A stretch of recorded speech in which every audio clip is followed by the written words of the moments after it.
আজকে তো জন্মদিনের সময় অনেক কিছু করেছি, সারপ্রাইজ দিলাম। তুই তো জানিস না আজকে কি করবো। আমাকে বলেইনি এত কিছু রান্না করবে। কারকল ভাজা করেছি, পটল ভাজা করেছি, বেগুন ভাজা করেছি, এটা মটর ডাল দিয়ে বড়া করেছি, আর এটা হলো মাছ ভাজা। আর এটা কি করেছি, এটা হলো মাছের কাতলা মাছের মাথা দিয়ে গোবিন্দভোগ চাল দিয়ে মুড়ি ঘন্ট হয়েছে। এখানটা দেখিয়ে নি, এটা শাক, ডাঁটা শাক, এটা স্যালাড,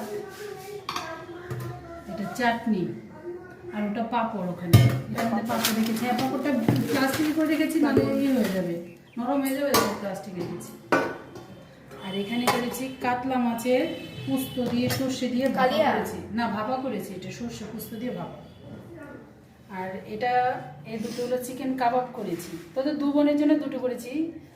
আর এটা চিকেন কষা, মিষ্টি আছে, পায়েস আছে, দই আছে, আর আইসক্রিম, আর কি বলে আম দেবো। এগুলো সাজিয়ে দেবো সব।